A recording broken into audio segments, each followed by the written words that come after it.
नमस्कार दोस्तों, स्वागत है आपका हमारे YouTube चैनल चरधारी क्लासेस में। दोस्तों, हिंदी के इस ऑनलाइन कोर्स में हम डिस्कस कर रहे थे हिंदी साहित्य के प्रमुख लेखक और कवियों के बारे में। तो बहुत सारे लेखक और कवियों के बारे में डिस्कस पहले ही कर चुके हैं। आज हम यहाँ पे कुछ अन्य महत्वपूर्ण लेखक और कवियों के बारे में डिस्कस करेंगे। तो आज हम यहाँ पे मनोहर श्याम जोशी, हजारी प्रसाद द्विवेदी और प्रेमचंद काफ़ी प्रसिद्ध लेखक रह चुके हैं हिंदी साहित्य में। तो इनके बारे में, इनकी प्रमुख रचनाओं के बारे में डिस्कस करेंगे। तो चलिए दोस्तों, आज की वीडियो शुरू करते हैं। दोस्तों, तो सबसे पहले मनोहर श्याम जोशी जी के बारे में जानते हैं। इनकी कौन कौन सी प्रमुख रचनाएं हैं हिंदी साहित्य में, वो जान लेते हैं। तो जो मनोहर श्याम जोशी हैं, इनका जन्म हुआ था 9 अगस्त 1993 को अजमेर, राजस्थान में। वैसे मूल रूप से ये कुमाऊं से थे, लेकिन जन्म इनका अजमेर, राजस्थान में हुआ और इनका निधन हुआ 30 मार्च 2006 को। अब देखो, इनके जो प्रमुख उपन्यास, ये एक प्रमुख उपन्यासकार और एक कहानीकारक थे। और इनके जो प्रमुख उपन्यास हैं, इनके बारे में जान लेते हैं। काफ़ी प्रसिद्ध इनके उपन्यास हुए हैं मनोहर श्याम जोशी जी के, जिसमें प्रसिद्ध है कुछ कुरुस्वाहा। जो ये कुछ कुरुस्वाहा है, ये मुंबई पृष्ठभूमि पर आधारित है और ये इनका पहला उपन्यास था। कुछ कुरुस्वाहा किसका? मनोहर श्याम जोशी जी का। दूसरा जो उपन्यास है वो है कसब। ये एक कुमाऊनी प्रेम कथा है, जिसमें आपको पहले बता चुका हूँ कि मनोहर श्याम जोशी ये मूल रूप से कुमाऊं से थे, तो कुमाऊं से काफ़ी लगाव था इनको। और जो ये कसब है, यहाँ पे उन्होंने एक उपन्यास की रचना की जिसमें एक कुमाऊनी प्रेम कथा को दर्शाया गया है। तीसरा यहाँ पे हरिया हरक्युलिस की हैरानी, ये भी काफ़ी प्रसिद्ध इनका उपन्यास है। चौथा है हमजाद। पाँचवा है टाटा प्रोफेसर। छठा है यहाँ पे क्याप। तो क्याप के लिए इनको 2005 में हिंदी साहित्य अकादमी पुरस्कार से भी सम्मानित किया गया 2005 में। तो क्याप इनका काफ़ी प्रसिद्ध उपन्यास था। तो आ सकता है एग्जाम में कि मनोहर श्याम जोशी जी को उनकी किस रचना के लिए या किस उपन्यास के लिए साहित्य अकादमी पुरस्कार से सम्मानित किया गया। तो क्याप के लिए किया गया 2005 में। और सातवें यहाँ पे कौन हूँ मैं। तो ये इनके कुछ प्रसिद्ध क्या थे? उपन्यास थे मनोहर श्याम जोशी जी के। उसके बाद इनके कुछ दूरदर्शन धारावाहिक भी प्रचलित हुए, जो कि उस टाइम दूरदर्शन पे दिखाए गए।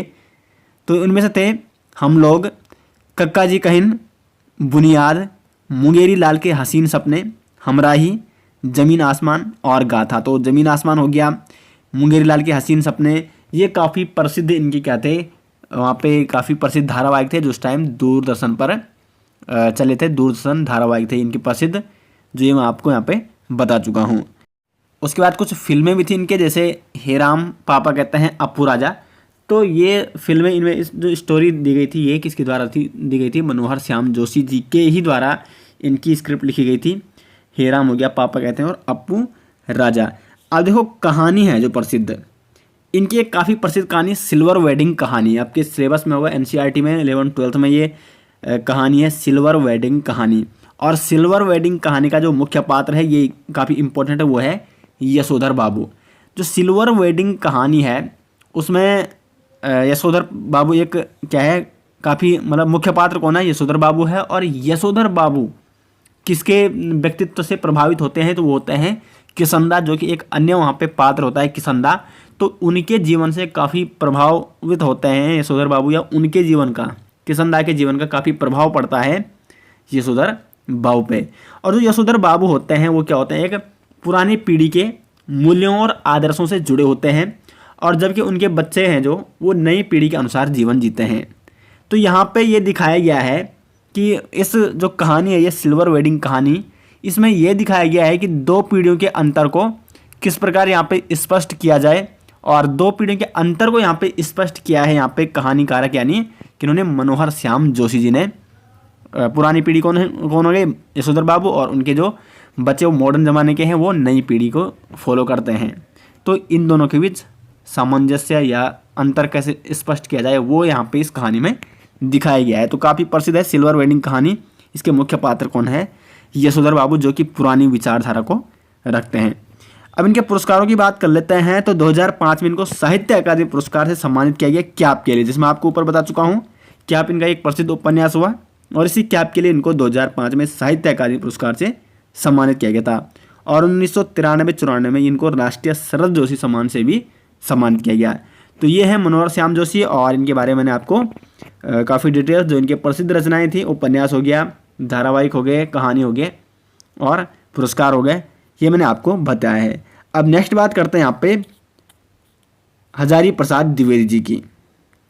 तो हजारी प्रसाद द्विवेदी ये एक हिंदी निबंधकार, आलोचक और उपन्यासकार थे। इन्होंने काफ़ी उपन्यास भी लिखे, काफ़ी निबंध भी लिखी और आलोचनात्मक कृतियाँ भी हैं इनकी काफ़ी, यानी आलोचनात्मक रचनाएं भी इनकी काफ़ी हैं।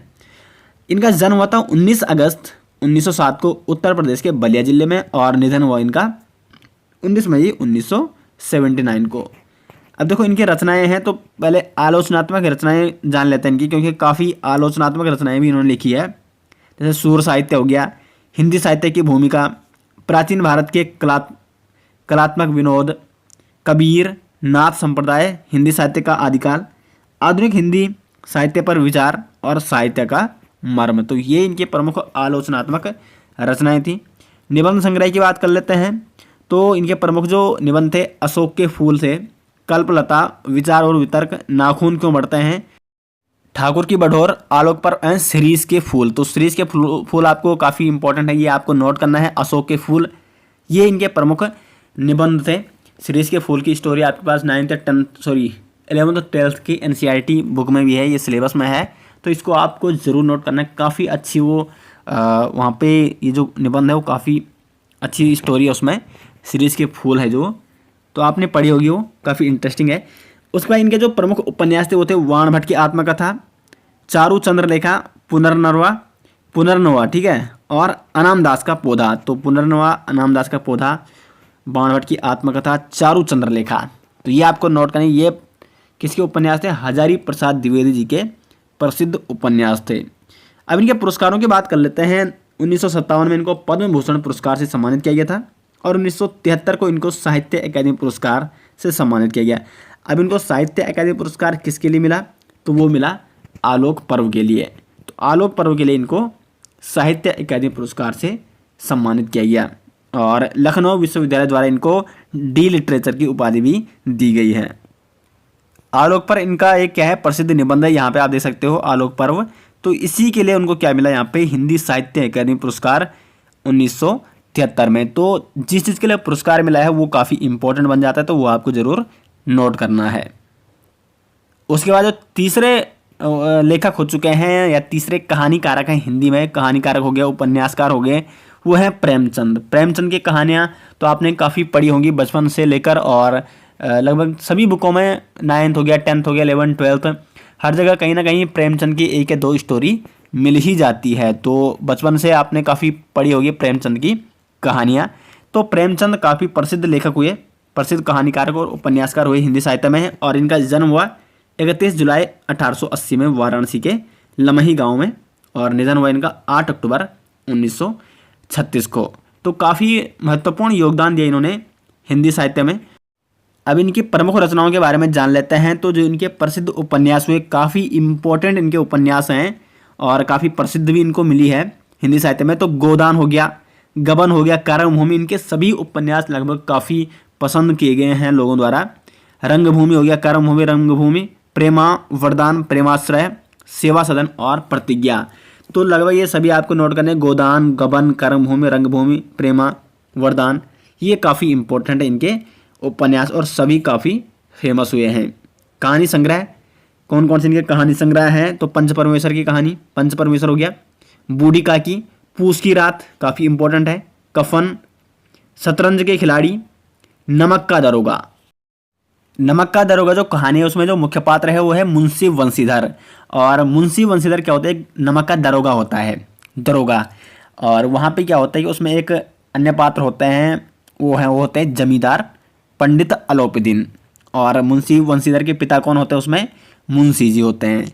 तो यहाँ पे जो दरोगा है, यहाँ पे मुंशी वंशीधर जो मुख्य पात्र इस कहानी के, वो एक क्या है, ईमानदार ऑफिसर है, ईमानदार दरोगा है। लेकिन वहाँ पे क्या होता है, एक जमींदार होता है जो ये पंडित अलोपीदीन। वहाँ पे इस प्रकार मतलब कुल मिला के स्टोरी में ये दर्शाया गया है, आपने पढ़ी होगी स्टोरी, कि कैसे यहाँ पे एक कर्मठ और ईमानदार आदमी होता है, वो अपनी ईमानदारी मतलब चाहे उसको कितना ही पैसा दिख जाए वहाँ पे वो अपनी ईमानदारी नहीं छोड़ता है। तो यही दर्शाया गया है यहाँ पे जो नमक का दरोगा की कहानी है, जिसमें मुंशी वंशीधर क्या है, एक ईमानदार क्या है, दरोगा है। तो काफ़ी अच्छी स्टोरी है, आपने पढ़ी होगी वो। उसके बाद दो बैलों की कथा, ये शायद 9th में है और काफ़ी अच्छी, जिसमें एक बैल हीरा और मोती होते हैं, दो बैल, और काफ़ी अच्छे दोस्त होते हैं अपने मालिक के लिए, वो अपने मालिक से, और उनका मालिक उनसे काफ़ी प्रेम करता है। तो ये भी बहुत अच्छी स्टोरी थी। ईदगाह हो गया, कजाकी हो गया। ईदगाह आपने देखी होगी, इसमें क्या है, एक हामिद होता है, मुख्य पात्र है जो इस ईदगाह कहानी का। और वो हामिद क्या होता है, उसकी माता पिता तो रहते नहीं हैं और उसकी दादी होती है आमीन। तो जब वो मेले में जाता है तो वहाँ से वो क्या लाता है, चिमटा लाता है अपनी दादी के लिए। और उसकी दादी जब उससे पूछती है तो ये चिमटा क्यों लाया, खाने पीने की चीज़ क्यों लाया, अपने लिए खिलौने क्यों लाया, तो वो बोलता है कि आपके हाथ क्या है, जब तवे पे जलते हैं तो मैं आपके लिए चिमटा लाया है। तो कुल मिला के यहाँ पे इस कहानी में, ईदगाह कहानी में, ये दिखाने की कोशिश की गई है कि जो बच्चे क्या है, चाहे वो छोटे होते हैं, भले वो छोटे ही होते हैं, लेकिन उनमें कुछ चीज़ें काफ़ी डेवलप हो जाती है बचपन में। उनमें जो समझदारी होती है, किसी चीज़ को समझने की जो कैपेसिटी होती है, वो बचपन से ही क्या हो जाती है, उनमें आ जाती है। तो ईदगाह में मुख्य पात्र इसका हामिद है और इसकी दादी कौन होती है, आमीन। कजाकी हो गया, सप्त सरोज हो गया, मान सरोवर हो गया, ईश्वरीय न्याय, बेटों वाली विधवा, सज्जनता का दंड, प्रेम पूर्णिमा, प्रेम प्रतिमा, और प्रेम द्वादशी और समर यात्रा। तो ये इनकी प्रमुख क्या है, कहानी संग्रह है, और जिनके बारे में मैंने डिटेल्स आपको बताया है तो उनके बारे में आपको लिखना भी है, जो मैं बता रहा हूँ, क्योंकि वो काफ़ी इम्पोर्टेंट है। इनके जो प्रसिद्ध नाटक हैं वो है करबला संग्राम और प्रेम की वेदी। ये इनके प्रमुख क्या है, नाटक हैं।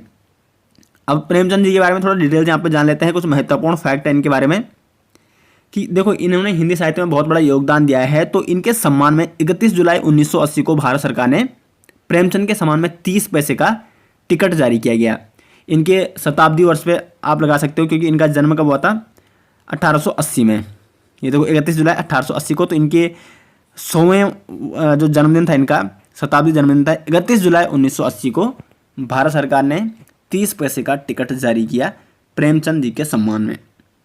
उसके बाद प्रेमचंद जी की पत्नी थी शिवरानी देवी। तो इन्होंने भी एक जीवनी लिखी प्रेमचंद जी की, और उसका नाम क्या है, प्रेमचंद घर में। प्रेमचंद घर में नाम से इन्होंने जीवनी लिखी है प्रेमचंद जी की, जिसमें प्रेमचंद जी के बारे में बताया गया है। और इस जीवनी का नाम क्या है, प्रेमचंद घर में। और इसकी रचना किसने की है, शिवरानी देवी, जो कि प्रेमचंद जी की पत्नी है। और प्रेमचंद जी के बेटे अमृत राय ने एक अन्य जीवनी लिखी है प्रेमचंद जी की, वो है कलम का सिपाही नाम से। तो ये इनके बारे में कुछ महत्वपूर्ण जानकारियाँ थी। तो दोस्तों, ये मैंने आज आपको यहाँ पे हिंदी साहित्य के प्रमुख लेखक प्रेमचंद जी हो गए, हजारी प्रसाद द्विवेदी जी हो गए, और यहाँ पे मनोहर श्याम जोशी, इन तीनों के बारे में काफ़ी डिटेल्स यहाँ पे जो भी इनकी प्रसिद्ध रचनाएं थी और अन्य महत्वपूर्ण फैक्ट थे, वो यहाँ पे चर्चा के जो एग्जाम की दृष्टि से काफ़ी इम्पोर्टेंट है। तो आशा करते हैं दोस्तों आपको इस सीरीज़ पसंद आई है। और वीडियो कैसी लगी, वीडियो के बारे में कमेंट बॉक्स में अपनी राय ज़रूर दें। अधिक से अधिक शेयर करें वीडियो को, ताकि हर स्टूडेंट तक जो तैयारी करना चाहते हैं वो हमसे जुड़ सकें। और इसी उम्मीद के साथ आशा करते हैं दोस्तों आपको वीडियो पसंद आई, और मिलते हैं नेक्स्ट इंटरेस्टिंग वीडियो के साथ। तब तक के लिए धन्यवाद।